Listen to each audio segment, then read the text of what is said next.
Hello everybody, my name is Jayon Wooka and this is the Journal of Cogency. In this essay, I want to issue a corrective for how we often categorize religions. Specifically, I want to correct how Wikipedia categorizes religious thought about deities, especially concerning number of deities, terms like monotheism, monolatry, polytheism, and so on. I think most people do use definitions from Wikipedia and similar sources, and encyclopedia knowledge can reflect the common wisdom. I myself have seen several videos which speak about religion with confidence, but which are passing on bad ideas and confusing definitions. The goal of my essay is to make a system of categorization that has clear and distinct definitions, so each religion will be in either one category or another. I don't want to hear anyone else talk about kathenotheism or use monolatry and henotheism to mean the same thing. These kinds of issues make categories useless. So let's try to clean this up. First, I want to stress that when I put religions into categories, as I am going to do in this essay, this is primarily for the purpose of illustrating the category. I'm not making any theological pronouncements here. If I say something like Christianity is atheist, to take an absurd example, I don't mean that Christians would think that or that their theology actually states that. What I mean is that there are features of the religion which can be said to fit a certain category. I do not say this lightly. I'm not a traditionally religious person, but I have an extreme amount of respect for religious mystery. I'm approaching this from an academic perspective, not a religious one, so hopefully our discussions can remain in the area of categories and definitions. Also, I'm not trying to make any definite pronouncements on where religions quote-unquote belong in these categories. Disputes are more than welcome. The goal is to make a system such that if you have a good knowledge of a religion's beliefs, you will be able to put it squarely into a category, rather than not quite knowing where it should go because the definitions are confusing. So, you can still dispute which category it belongs to, but at least your dispute can be about, something that's clearly defined rather than something that is sort of muddy. Okay. Now, for this discussion of religious types, I'm getting my list of religious types from Wikipedia's theism info box. Those types are agnosticism, apatheism, atheism, deism, henotheism, Eetzism, agnosticism, monotheism, monism, dualism, monolatry, kathenotheism, Omnism, Pandeism, Panentheism, Pantheism, Polytheism, and Transtheism.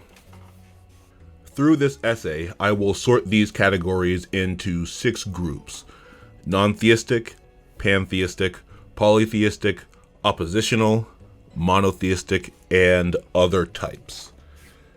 That last group, other types, will house all the listed types that aren't needed for this framework. As I said, this will mostly be about number of deities, and through that, we'll also compare the kind of existence that these deities have. Because that is the goal, there are several listed types which aren't really relevant and therefore belong in other types. Agnosticism, which is an acknowledged doubt or uncertainty about whether the divine exists or not, is more of a position on the divine, and it doesn't make any positive statements about divinity, so I can't quite consider it a type of cosmology. Cosmology being the term for a certain concept of the universe, especially involving the divine. I'm also leaving out the more esoteric variants of agnosticism, these being apatheism, Eetzism, and agnosticism. Deism goes as well. This is the belief in a single supreme deity who usually no longer interacts with the world. This is also more of a position about the divine rather than a category of religion, which doesn't discount it on its own, except that, as we'll see, The other monotheistic categories pretty much fit any possible flavor of deism, so it's basically redundant here. And then kathenotheism, which is defined as the worship of one god at a time and implies that this one god is supplanted over time. This is only useful as an anthropological term, and only then just barely. Being generous, it's a form of monolatry, but I think it would be okay if we just never spoke of this one again. Now, apart from kathenotheism, I'm not saying that these terms don't have their place, they definitely do. I'm just saying that as far as creating a typology based on number, they don't fit into the scheme. With those out of the way, let's start sorting the rest. I'm going to go in a somewhat janky order, but I think it will help to clearly show the meanings of each category by defining them against those that came before. After I'm done, I'll list out all the categories in order, from the most self-ordered cosmology at this end to the most designer-ordered cosmology at that end. That distinction probably deserves some explanation, but it will become more clear on its own, I think, once the full order is laid out. The first group I'll talk about is the polytheistic group, which shares the belief in the existence of multiple gods, which will serve us okay as a definition, with a couple of caveats. There are three categories in the polytheistic group: polytheism itself, which we can call classic polytheism, monolatry, and transtheism. These last two share the basic definition of classic polytheism, but have important features that set them apart. Let's define deity now so that we can refer back to it. I'll be using Wiktionary as my dictionary throughout, and as a definition of deity, it gives us a supernatural divine being, a god or goddess. I think this is okay, but for our purposes, a tweak will be useful. We'll say that a deity is a supernatural divine being which is of the highest order of divine beings in a cosmology. This will be important, especially for the discussion of animism, which we'll get to, but we might as well have it for all of these categories. So, classic polytheism has some caveats. It is the belief in multiple deities, yes, but these deities also need four qualities. They must be distinct from one another, independent, countable as a group, and non-extended. The first three caveats probably don't need further explanation, but non-extension is new. In fact, it was new to me. I haven't seen anything matching this specific concept yet, but I needed it to separate polytheism from dualism and the like, so I started to put the idea together.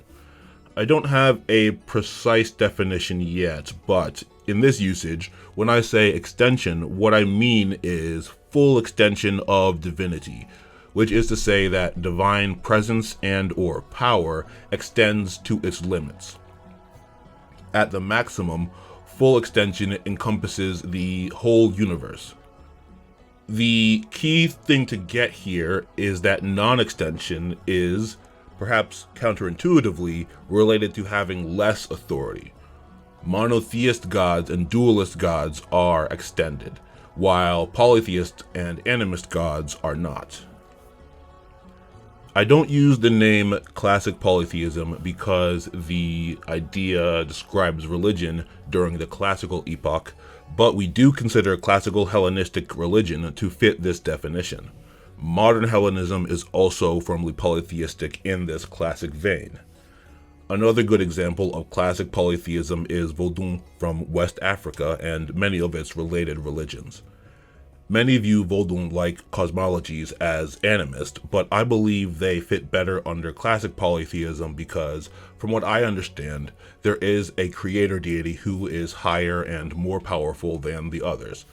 That is to say, Vodun has high gods, deities which occupy roles of authority over other deities, much like Hellenism's Olympians. As we'll talk about later, Having high gods isn't evidence that a cosmology is not animist, but it is a good indication of that. Monolatry is a variant of polytheism, one that's fairly rare but is significant. Wiktionary defines this as the worship of a single deity, possibly while believing in the existence of others. Looking at this, we can see that monolatry without belief in other gods leads us to monotheism, so the possibly part of the definition feels superfluous.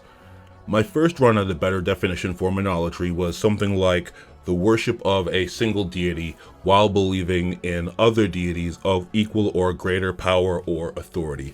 And this definition works for most cases, but I think a more precise definition of monolatry is the worship of a single, non-extended deity.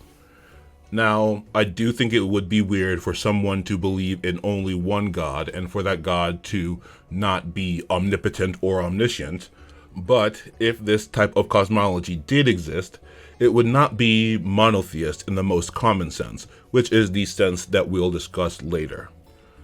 Therefore, this definition covers all descriptions of monolatry, even ones that are largely theoretical. The ancient Hebrew religion at the time of King Josiah is the emblematic example of monolatry, though monolatry was possibly also present in the early city-states of Syria and Mesopotamia. Wikipedia lists Atheism as a possible monolatrist religion as well, but I think Religion for Breakfast's recent video on the subject provides compelling evidence that even Akhenaten, the pharaoh who founded the religion, continued supporting certain non-Aten priesthoods despite destroying others. One of the main goals of this essay is to clear up the difference between monolatry and henotheism. Most times when I see things which are called henotheistic, what the person means is monolatrous. The religions of the ancient Hebrews and other Canaanites were monolatrists because they believed in multiple distinct and independent deities, but worshipped only one. We will get to the definition of henotheism later, and hopefully the difference will be more clear. The next category is transtheism, which presents our first hiccup. The Wiktionary definition of transtheism states that it is beyond theism or atheism, belief in one or more deities which transcend the universe and yet are also immanent, belief in a panentheistic god. Now, another aim of mine is to clear up the usage of similar words so that we can avoid confusion. Here, transtheism's definition basically makes it the same as the better-known panentheism, so it's unneeded there. However, the term transtheism is also applied to Buddhism and Vedanta, and for these cases, that definition does not truly apply. Instead, I'm going to adopt the concept of transpolytheism, which means something like the belief in one or more non-extended deities which are part of and or subject to an extended divine pattern or essence. I didn't find a satisfactory definition existing already, so this is my attempt. By saying pattern or essence, I'm trying to exclude the idea of a persona. Deities have persona, but the extended phenomenon, pattern or essence, does not. With this definition, we can see how Buddhism fits here. Though there are divine beings, from bodhisattvas to great devas, all are subject to karma, as opposed to creating, ruling, or being one with karma. Jainism is another transtheist faith, and Vedanta is at the very least similar to fully realized transtheism. That was the last of the polytheistic group. Having finished there, we move on now to the pantheistic group, and this has two categories, classic pantheism and animism. This time, pantheism really doesn't have anything to do with the classical epoch. This is just a way to differentiate it from animist pantheism or any other possible pantheisms. Wiktionary defines pantheism as the belief that the universe is in some sense divine and should be revered. Pantheism identifies the universe with God, but denies any personality or transcendence of such a God. This is a good definition, especially in emphasizing a lack of personality, but it should also be stressed that the pantheistic deity is not superseded by other deities, especially in emphasizing a lack of personality. But it should also be stressed that the pantheistic deity is not superseded by other deities. Generally, no deities or other invisible entities exist in such a system. This may make it seem like monotheism or monism, but the impersonalness of the pantheistic deity separates these ideas. Pantheism doesn't have much history prior to Baruch Spinoza, the Enlightenment philosopher.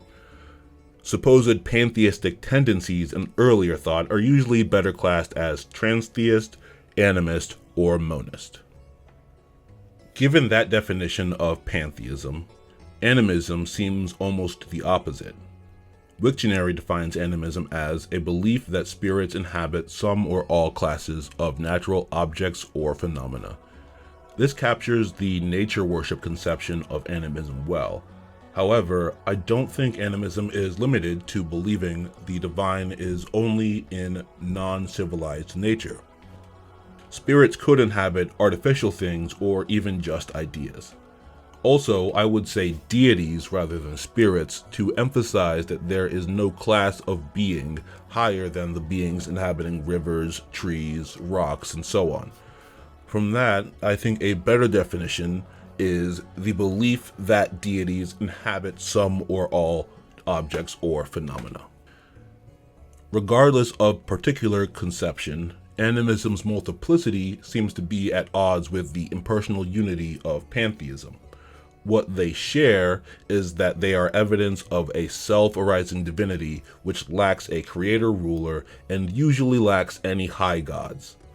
To expand on the earlier definition, a high god is a deity whose existence is separate from any idea or thing associated with it. Having authority over other gods is the primary way that a deity escapes connection from its previously defining object. This is the difference between a deity who lives in and exists as a particular grain field on this hand and the Hellenistic agriculture deity Demeter on that hand. The Shinto tradition is not very well known to me, but the worship of kami is certainly animist in appearance. I haven't found anything approaching a Shinto pantheon, and even central deities like Amaterasu don't seem equivalent in role to deities like the Hellenistic Zeus or the Egyptian Amun-Ra. Despite this, the main difference between animism and polytheism is actually not the existence of high gods, it's the countability of deities. The number of things, that is, objects, beings, concepts, and phenomena, in the universe is practically infinite, so the number of animist deities is equally infinite. Even if just considering the natural world, if every blade of grass and grain of sand can potentially house its own deity, this quickly stretches past the point where any amount of effort would get close to counting all the deities. On the other hand, though the polytheist Hellenistic cosmology had innumerable nymphs and star divinities, its true deities, the high gods, were always of a theoretically countable number. The next group is the non-theistic group, which is categorized by having no cosmology, and it includes two categories: atheism and omnism. The main thing that unites these two is their refusal to engage with the idea of divinity. Agnosticism could also be slotted here, but I think it is the sign of an even further refusal. It's not willing to make any real statement on divinity's existence. So we'll just go ahead with atheism and omnism. Atheism is likely familiar to most people listening. Wiktionary defines it as a non-belief in deities, strictly belief that no deities exist, sometimes including rejection of other religious beliefs, and again as a rejection of all religions, even non-theistic ones. I think an effective definition for us can be found by combining and distilling these, defining atheism as something like the belief that no divine objects, beings, concepts, or phenomena exist. True atheism appears to be very rare before the modern era. Even those past groups called atheists with some reason, such as the Hellenistic Epicureans, ultimately professed belief in divine beings, even though they viewed such beings in what we'd call a deist manner. The only pre-modern deity-denying tradition I can find is the Indian Charvak school, as well as several other smaller schools of Indian philosophy. This is what many would call hard atheism, and this is the kind of atheism that belongs as its own category. Omnism, the next category, can be thought of as positive or active agnosticism. Let's say you meet someone who you know has no cosmological thoughts, and you ask them if the divine exists. If they say no, they are an atheist. If they say yes, they are an omnist.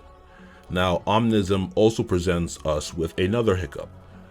Some use this term to mean a belief that all or most deities in the world are reflections of one deity or a single set of deities. I think this idea is better captured by the term omnitheism, and as we'll see, it can be thought of as a subcategory of henotheism. Wiktionary defines the kind of omnism I want to talk about now as the recognition and respect of all religions. It should be obvious from this that this is not a firm stance on religion. After all, how can one respect the exclusivist Abrahamic God who says you can have no other gods, while also respecting Shinto kami? We have to assume that recognition and respect here is a synonym of religious reverence, something deeper than the respect you show to someone who can skip a stone really far. While Omnism does admit to believing in something divine, its refusal to state anything further is what makes it a cousin of atheism. Now, this particular omnism is not a historically important or a widely held belief. Two major proponents listed on Wikipedia are the musician Chris Martin of the band Coldplay and legendary basketball player Shaquille O'Neal, and these claims of omnist belief seem to be based mainly on offhand comments, not any kind of religious manifesto. The more credible proponents listed appear to be talking more about omnitheism than omnism, as I laid out just a bit ago. Still, despite all that, I think omnism is distinct from any other category, and it does make an assertion about divinity, so it gets a spot. It's almost entirely theoretical, but the concept does add texture to conversations about religion, and I find that valuable. Our next group is the oppositional group. This is another little device of my own, and I am sorry, but I could not think of a shorter word for this than oppositional, so that's what we're going with. The only existing widely recognized category in this group is dualism, which I'll mostly be talking about, but I do think there is one well-known religion which could be called trialist, and yes, it is a form of Christianity. Dualism is defined by Wiktionary as the belief that the world is ruled by a pair of antagonistic forces, such as good and evil. As we can see from that definition, only one type of pairing, antagonistic, is covered. Dualism as a theological term encompasses two subcategories: bitheism with a B as in buddies, and ditheism with a D as in deathmatch. Wiktionary's definition of dualism only describes ditheism, which we can also simply call antagonistic dualism. This is applied to systems such as Mazdayasna, also known as Zoroastrianism, as well as Manichaeism. Christianity is also sometimes thought of as ditheist, when the struggle between heaven and hell is emphasized. As should be clear from the last example, usually just one side is considered worthy of worship in antagonistic dualism. What separates these dualisms from monolatry is that dualist deities are extended, which is to say that each deity's authority takes over as much as it can. Further, if an extended deity is not the only divine power in a cosmology, this is because the other power is preventing them from achieving that status. Considered together, both deities rule all of reality, and the well-being of one side is the ruin of the other. From this, I think we can create a revised definition of dualism, something like the belief that the world is ruled by a pair of extended divine entities. The opposite concept of ditheism is bitheism, or non-antagonistic dualism. In this, the involved deities are not at odds and often are working together to uphold a balance, harmony, pattern, or cycle, but one in which the divinities are the driving force. One modern example of non-antagonistic dualism seems to be Wicca, where both the triple goddess and the horned god are worshipped in their complementary roles. From that definition of dualism, we can get a clear definition of the new term oppositionalism, which we'll define as the belief in the existence of more than one extended deity. From here, we can easily construct trialism or tritheism. It's dualism, but with a trio instead of a pair. So, which religion do I feel has a trialist cosmology? That would be Mormonism, referring to the concept of the Godhead. If the Father, the Son, and the Holy Spirit are distinct and independent, as seems to be the belief, and if they are equal in omnipotence and omniscience, which is admittedly my inference, then they must be multiple and extended, though in a way which reflects harmony and unity of purpose. Hopefully, I haven't made any Mormons mad here by not putting them squarely in monotheism. As I said at the top, these placements are about illustrating the categories. I'm not making a firm pronouncement of theology. But in case I did make you mad, I'll make mainstream Christians nearly as mad in just a bit, so you won't be alone. The final group we'll deal with is the monotheistic group, which shares the belief in one God.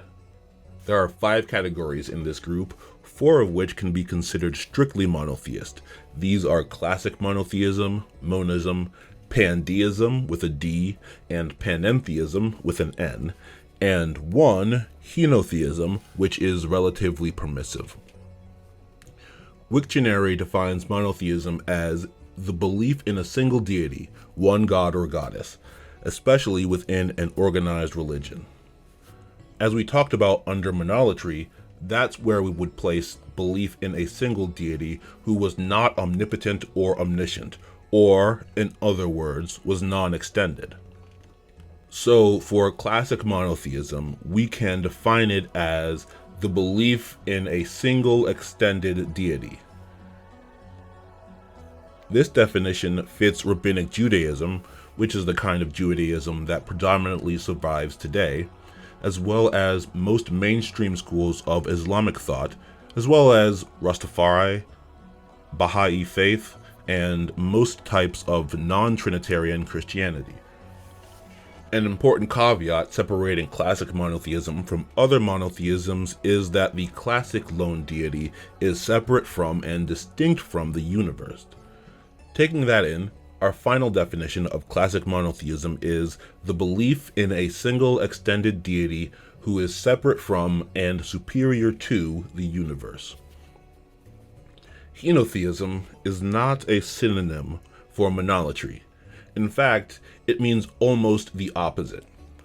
We could crudely describe monolatry as making monotheism out of polytheism, and similarly, we could call henotheism making polytheism out of monotheism.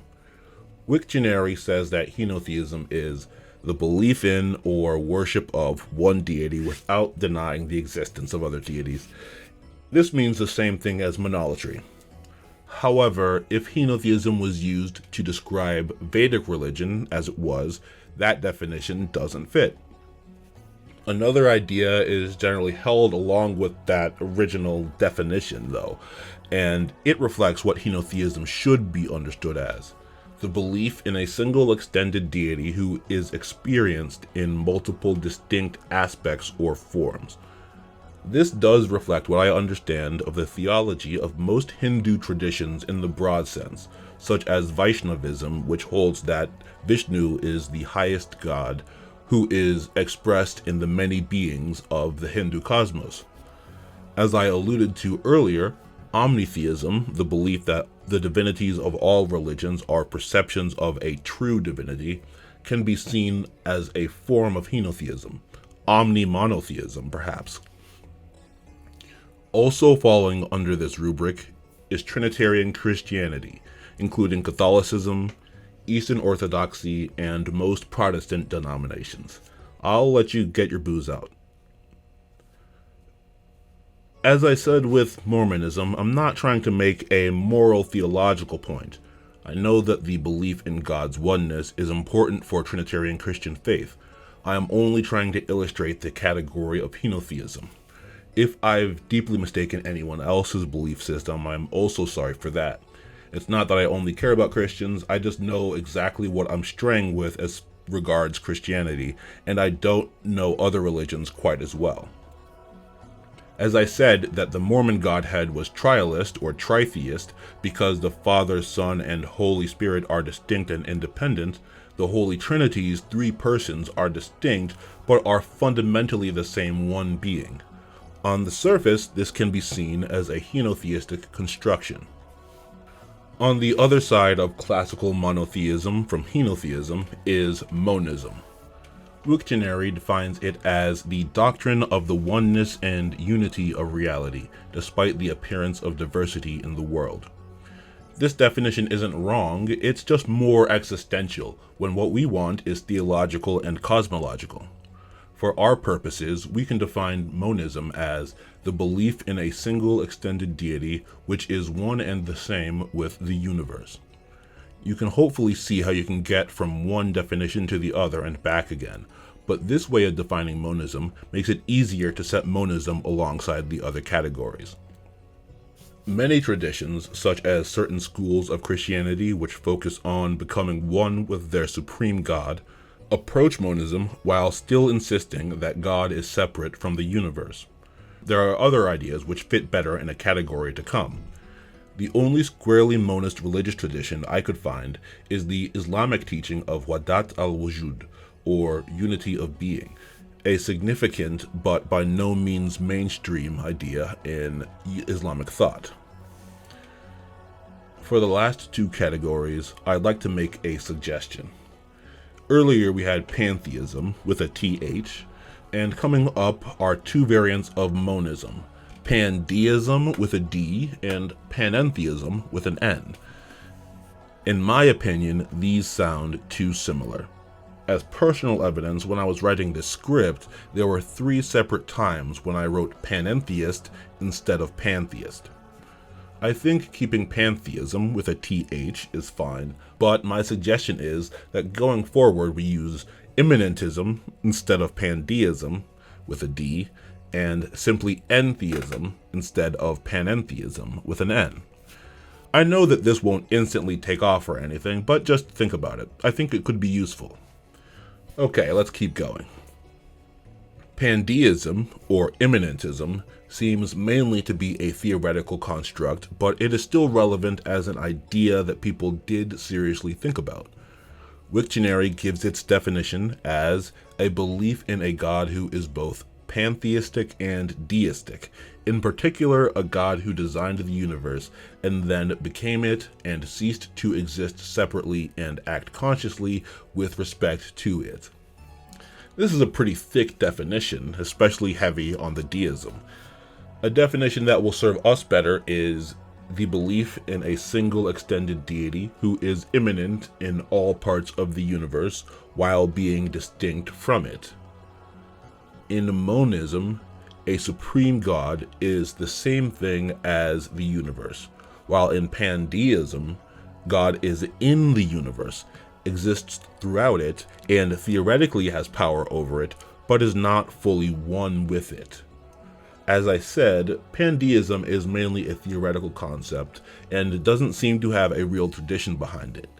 In my opinion, this is because this concept can be seen as a denial of ultimate divine preeminence, given that God can be seen as contained within the universe. So most people thinking along these lines would likely simply proceed into an idea that falls into the next category. Panentheism, or entheism, is the last category we'll go over here. It is the most extreme expansion of the ideas of monism and pandeism. Wiktionary defines panentheism as a doctrine that the universe subsists within God, but that God nevertheless transcends or has some existence separate from the universe. I think a cleaner definition would be something like the belief in a single extended deity who is both immanent in and transcendent beyond the universe. God exists throughout the universe, but is also more than it. This seems to me the endpoint of monotheistic speculation, the most maximal claim you can make about the oneness and greatness of God. This appears to be the main understanding of God in Sikhi, as well as being known by many Baha'i. Those are all of the major categories of religion to know based on their conceptions of the divine. If you are watching the video version of this essay, at this point you should see a chart placing these types of cosmology on a line from the most self-ordered universe to the most designer-ordered universe. If you can't see the chart, don't worry, because I'm going to read the categories out in order along with the definitions we've come up with. All you'll miss is the arbitrary spacing on the graphic. So, starting from the most self-ordered cosmology, we have Atheism, the belief that no divine objects, beings, or phenomena exist. Omnism, the belief that all religions should be venerated or believed in. Pantheism, or classic pantheism, the belief that the universe is an impersonal deity and the only divine being. Animism, the belief that deities, which are collectively uncountable, inhabit some or all objects or phenomena. Transtheism, or transpolytheism, the belief in one or more non-extended deities which are part of and or subject to an extended impersonal divine pattern or essence that governs all things. Polytheism, or classic polytheism, the belief in one or more deities which are distinct, independent, countable, and non-extended. Monolatry, the worship of a single non-extended deity. Oppositionalism, including dualism, the belief in more than one extended deity. Henotheism, the belief in a single extended deity who is experienced through multiple distinct aspects or forms. Monotheism, or classic monotheism, the belief in a single extended deity who is separate from and superior to the universe. Monism, the belief in a single extended deity which is one and the same with the universe. Pandeism, or immanentism, the belief in a single extended deity who is both immanent in all parts of the universe while being distinct from it. Panentheism, or entheism, the belief in a single extended deity who is both immanent in and transcendent beyond the universe.